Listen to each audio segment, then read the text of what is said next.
Elastic demand, perfectly elastic যেটা ছিল, perfectly elastic, যে দামের সামান্য পরিবর্তনে চাহিদা পরিমাণ অসীম। আচ্ছা, এটা হচ্ছে প্রাইস, এটা হচ্ছে কোয়ান্টিটি। যেহেতু এটা পারফেক্টলি ইলাস্টিক, তাই প্রাইসের সামান্য পরিবর্তন মানে যেটা অলরেডি জিরোর কাছাকাছি, এই জন্য এটাকে দেখা যাবে না, মানে সামান্য পরিবর্তনে চাহিদার পরিমাণ এদের জিরো হয়ে যাবে অথবা ইনফিনিট হয়ে যাবে, তাই এই রেখাটাই থাকবে। আবারও বলি যে এখানে মেন চেষ্টা হচ্ছে দামের সামান্য পরিবর্তন, প্রায় 0%, 0.00001, এরকম 0% পরিবর্তনে দামের পরিবর্তন, কোয়ান্টিটির পরিবর্তন একটা হবে, ওটা পজিটিভ নাম্বার হবে নিশ্চয়ই, ভাগ দিলে সংখ্যাটা ইনফিনিটি চলে আসবে। সো আমি যখন এই দাম রেখাটাকে নাড়ানো যাবে না, কারণ প্রাইসটাকে নাড়ানো যাবে না, কারণ এখানে যে দামের সামান্য পরিবর্তন মানে দামটা এখানেই থাকবে, 0.0 চেঞ্জ, মানে এখানেই থাকবে রেখাটা। সামান্য পরিবর্তন আইদার কোয়ান্টিটি ডিমান্ডেড এই জিরোতে চলে যাবে আইদার, অথবা দাম বাড়লে আর কমলে ইনফিনিটি হবে চাহিদা, ইনফিনিটি অর্থাৎ এই দামে ইনফিনিটি চাহিদা হবে। সো এটাই হচ্ছে পারফেক্টলি ইলাস্টিকের গ্রাফ, যে সম্পূর্ণ আনুভবিক।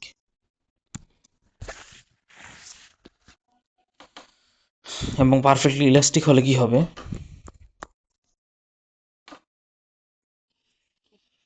দামের সামান্য পরিবর্তন হলে কোয়ান্টিটি জিরো হয়ে যাবে, এক্ষেত্রে ব্যয় জিরো হয়ে যাবে। আর যদি দাম যদি বাড়ে আর কি, চাহিদা জিরো হয়ে যাবে প্রায়। দামের সামান্য পরিবর্তনে কোয়ান্টিটি ডিমান্ড জিরো হয়ে যাবে, তাই ব্যয় হয়ে যাবে জিরো। অথবা দামের সামান্য যদি কমে, তাহলে চাহিদা অসীম হয়ে যাবে।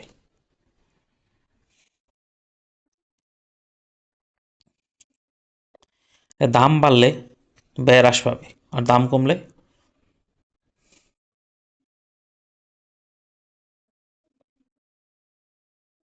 ব্যয় বৃদ্ধি পাবে।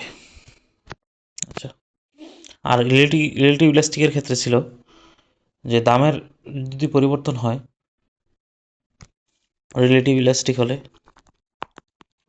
the elasticity is less than 1, sorry, greater than 1, less than 1 হলে তো অস্থিতিস্থাপক, ইলাস্টিসিটি গ্রেটার দেন 1 হলে দামের যদি সামান্য পরিবর্তন হয়, চাহিদার পরিবর্তন বেশি হবে, দাম বাড়লে ব্যয় বৃদ্ধি পাবে, কিন্তু কোয়ান্টিটি এত চেঞ্জ হবে যে ব্যয় বৃদ্ধি পাইলেও কোয়ান্টিটি হ্রাস পাওয়ার ফলে ব্যয় যে হ্রাস পাবে সেটা ব্যয় বৃদ্ধি পাওয়ার সমান্ত হবে, উল্টো আরও বেশি ব্যয় হ্রাস পাবে, আলটিমেটলি ব্যয় হ্রাস পাবে।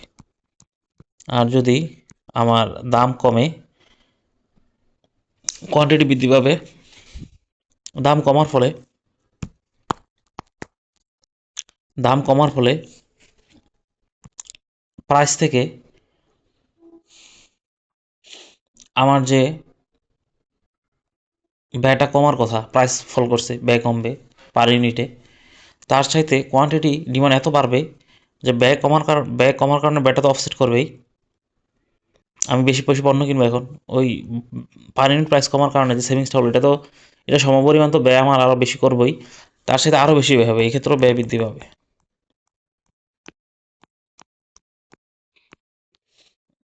যদি আমার দাম কমে, আমার টোটাল এক্সপেন্ডিচার অন রিলেটিভ ইলাস্টিকের ক্ষেত্রে বৃদ্ধি পাবে, রিলেটিভ ইলাস্টিকের ক্ষেত্রে ব্যয় দুই ক্ষেত্রে বৃদ্ধি পাবে, দাম কমুক বা হ্রাস পাক। এবার আসছে চাহিদার অন্যান্য স্থিতিস্থাপকতা, চাহিদার স্থিতিস্থাপকতা।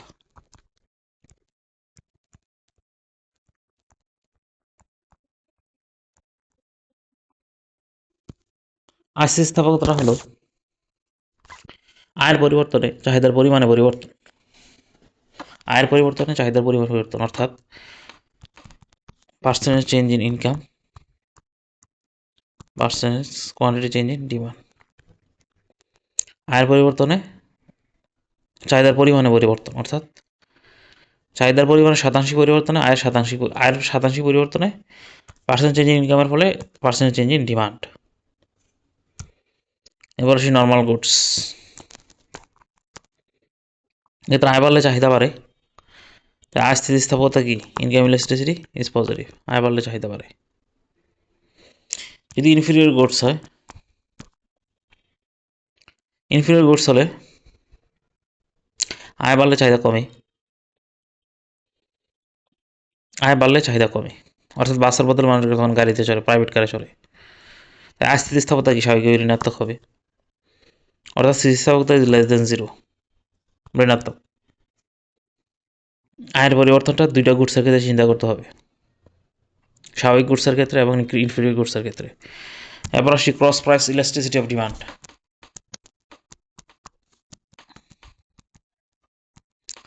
Cross price elasticity of demand হলো একটি দ্রব্যের দামের পরিবর্তন অন্য দ্রব্যের চাহিদার পরিবর্তন, আর এই স্থিতিস্থাপকতা। অর্থাৎ দ্রব্য একের, প্রথমে হচ্ছে দ্রব্য একের চাহিদার পরিবর্তন, নিচে হবে দ্রব্য দুইয়ের দামের শতাংশিক পরিবর্তন, দামের পরিবর্তন।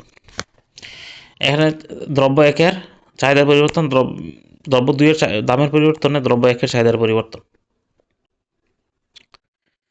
বিকল্প পণ্য কি? চা এবং কফি। এখন দেখা গেল কি একটি দ্রব্যের দাম বাড়লে অন্য দ্রব্যের চাহিদা বাড়ে, একটি দ্রব্যের দাম বাড়লে অন্য দ্রব্যের চাহিদা বাড়ে, মানে সমমুখী সম্পর্ক। তাহলে তাই এই স্থিতিস্থাপকতা পজিটিভ হয়। Cross elasticity supply is positive. আবার সেই কমপ্লিমেন্টস কোর্স স্বাভাবিকভাবে ঋণাত্মক হবে স্থিতিস্থাপকতা। কেন? কারণ একটি দাম বাড়লে অন্যটির চাহিদা কমে। চিনি, চিনির দাম বাড়লে চায়ের চাহিদা কমে, তার মানে একটি দাম বাড়লে অন্যটির চাহিদা কমে, তাই স্থিতিস্থাপকতা ইজ ঋণাত্মক, লেস দেন জিরো, ইলাস্টিসিটিটা। এবার সেই যোগানের দাম স্থিতিস্থাপকতা। দামের পরিবর্তনে যোগানের পরিমাণের পরিবর্তনটাই মেজার করে হচ্ছে যোগানের দাম স্থিতিস্থাপকতা। ইলাস্টিক সাপ্লাইটা কি? ইলাস্টিক সাপ্লাই হলো যোগানের পরিমাণ অনেক বেশি পরিবর্তন হলে elastic supply, like greater than 1 হলে। দামের পরিবর্তনে যোগানের পরিবর্তন যদি অনেক বেশি পরিবর্তন হয়, অনেক বেশি কথাটা ব্যবহার করতে হবে, তাহলে বোঝাবে মোর দেন 1। এটা হলো ইলাস্টিক সাপ্লাই।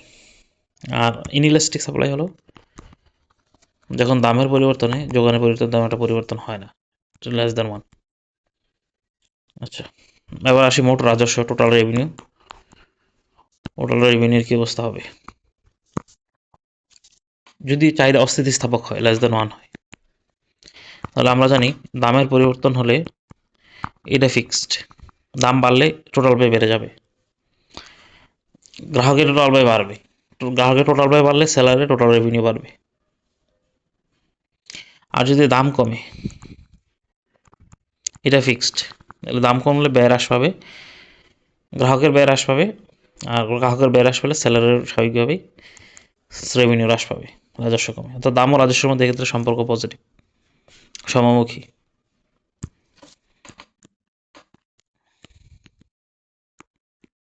এর মধ্যে সম্পর্ক পজিটিভ যদি আমার চাহিদাটা অস্থিতিস্থাপক হয়।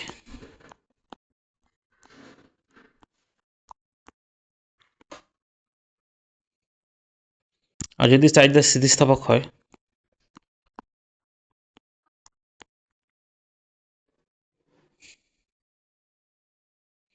যে দাম বাড়লে চাহিদার পরিবর্তন বেশি হয়, দাম বাড়লে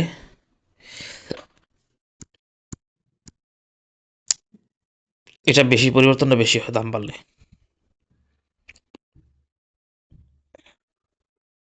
অর্থাৎ দাম যদি বাড়ে বিক্রির পরিমাণ কমে যাবে, বিক্রির পরিমাণ এমন কমবে,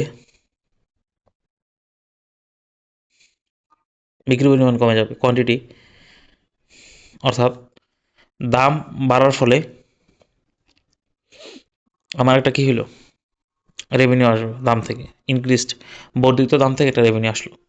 আর কোয়ান্টিটি কমে গেল, কোয়ান্টিটি কমার ফলে যে রেভিনিউটা কমবে, এটা দাম বাড়ার ফলে যে পরিমাণ বর্ধিত দাম থেকে যে পরিমাণ আমার রেভিনিউ আসলো, সেটার সমপরিমাণ তো কোয়ান্টিটি কমবে, তার সাথে আরও বেশি কমবে, আর দাম বাড়ানোর তুলনায় মোট রাজস্বটা কমে এক্ষেত্রে, যদি আমার চাহিদা স্থিতিস্থাপকতা গ্রেটার দেন 1 হয়। এবার আসে যদি দাম কমে, দাম কমলে চাহিদার পরিবর্তনটা বেশি হয়, দাম কমলে চাহিদার পরিবর্তনটা বেশি হয়। আর দাম কমার ফলে কাস্টমারের দাম থেকে একটা ব্যয় হ্রাস পায়, পার ইউনিটে একটা ব্যয় হ্রাস পায়, কিন্তু কোয়ান্টিটি ডিমান্ড অনেক বেশি বাড়ে। অর্থাৎ ব্যয় হ্রাসের ফলে, অর্থাৎ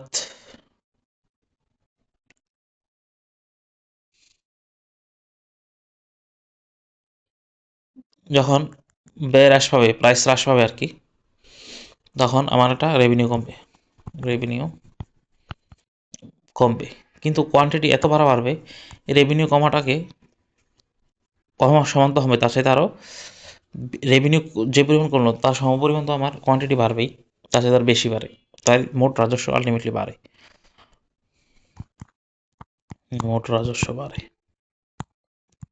এটা কখন? যখন আমার দাম কমে, যখন price elasticity is greater than 1, দাম কমলে।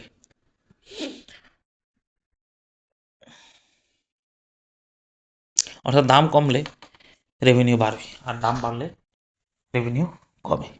তার মানে এক্ষেত্রে আমার রাজস্বের সাথে দামের সম্পর্কটা কি? নেগেটিভ, যদি elasticity of demand greater than 1 হয়। আর যদি ইউনিট ইলাস্টিক হয়, যদি আমার ইউনিট ইলাস্টিক হয়, তাহলে দাম বাড়ার সাথে দাম বাড়বে এবং মোট রাজস্বটাকে রেভিনিউটা আনচেঞ্জ থাকে, তাহলে রেভিনিউতে রাজস্বটা সর্বোচ্চ হয়। এবার সেই ধনাত্মকের স্থিতিস্থাপকতা, যখন ভোক্তার আয় বাড়ে তখন পণ্যের চাহিদাও বাড়ে, আয় বাড়লে চাহিদা বাড়ে, আয় কমলে চাহিদা কমে, একেই বলা হয় ধনাত্মকের স্থিতিস্থাপকতা। এটা সাধারণত নর্মাল কোর্সের ক্ষেত্রে দেখা যায়, অর্থাৎ আয় ও চাহিদার মধ্যে সরাসরি বা ধনাত্মক সম্পর্ক বিদ্যমান।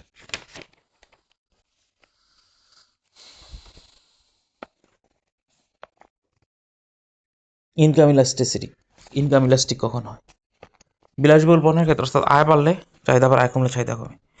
উচ্চ স্থিতিস্থাপক ইনকাম ইলাস্টিসিটি গ্রেটার দ্যান 1 হয় কখন হয়? যখন বিলাসবহুল পণ্য হয়, লাক্সারি গুডস হয়। এক্ষেত্রে আয়ের পরিবর্তন হলে চাহিদার পরিবর্তন যখন বেশি হারে হয়, অর্থাৎ আয় সামান্য বাড়লে চাহিদা অনেক পরিমাণ মানুষজন এই পণ্যগুলি কেনার জন্য ঝাঁপাইয়া পড়ে। অর্থাৎ আয় 20% বাড়লো, বিলাসবহুল পণ্যের চাহিদা 20% চাইতে আর বেশি বাড়লো, 30% বাড়লো। তো এক্ষেত্রে আমার 20/30 = 1.5, অর্থাৎ ইলাস্টিসিটি ইজ গ্রেটার দ্যান, এটা হলো উচ্চ আয় স্থিতিস্থাপকতা বিলাসবহুল পণ্যের ক্ষেত্রে। একক স্থিতিস্থাপক, যখন আয় যে হারে বাড়ে চাহিদাও সেম হারে বাড়ে, সমানুপাতিক হারে বাড়ে। সে আয় বাড়লো 20%, একটা পণ্যের চাহিদা বাড়লো 20%, 20/20, ইলাস্টিসিটি ইজ 1। নিম্ন স্থিতিস্থাপক, income elasticity is less than 1, income মাত্র ওয়াই দিয়ে প্রকাশ করা হয়। আয়ের পরিবর্তনে চাহিদার পরিবর্তন কম হয়, সাধারণত নিত্য প্রয়োজনীয় পণ্যের, অত্যাবশ্যকীয় পণ্যের। আয় বাড়লে মানুষ এই পণ্যগুলো উপভোগ বেশি বাড়ায় না। তো আয় বাড়লে প্রয়োজনীয় পণ্যের চাহিদা, আয় 20% বাড়লো, প্রয়োজনীয় পণ্যের চাহিদা মাত্র 10% বাড়লো। 10/20, 0.5। আর ঋণাত্মক আয় স্থিতিস্থাপকতা কখন ঋণাত্মক হয়? আয় বাড়লে পণ্যের চাহিদা কমে যায়, আয় কমলে চাহিদা বাড়ে, আয় কমলে চাহিদা বাড়ে। আর যখন ভোক্তার আয় বাড়ে তখন চাহিদাটা কমে যায়, আর যখন আয় কমলে চাহিদাটা বাড়ে, তখন ঋণাত্মক স্থিতিস্থাপকতা, এটা ইনফিরিয়র গুডসের ক্ষেত্রে দেখা যায়। অর্থাৎ আয় ও চাহিদার মধ্যে বিপরীত বা ধনাত্মক সম্পর্ক। সাধারণত মানুষ বাধ্য হয়ে পণ্যগুলো ভোগ করে, যখন তাদের আয় বাড়ে তখন নিকৃষ্ট পণ্য ছেড়ে উৎকৃষ্ট পণ্যের দিকে চলে যায়, উন্নত মানের পণ্যের দিকে চলে যায়, যেমন আলু ডাল। আয় বাড়লে মানুষ আয় বাড়লে মানুষ আলু বাদ দিয়ে গম বা চাল বেশি খায়। আর আয় 20% বাড়লো, দেখা গেল যে আলুর চাহিদা 10% কমে গেল, 10% কমে গেল, -0.5, ঋণাত্মক। শূন্য স্থিতিস্থাপকতা, আয় পরিবর্তন চাহিদা তেমন কোনো পরিবর্তন হয় না। যেগুলো অ্যাবসোলুট নেসেসিটি, যেমন ওষুধ, ওগুলোর ক্ষেত্রে এটা হয় যে আয়ের সাথে চাহিদার কোনো সম্পর্ক নেই, আয় বাড়বো মানুষ একটি নির্দিষ্ট পরিমাণ ভোগ করতে হয়, যেমন লবণ, জীবন রক্ষাকারী ওষুধ।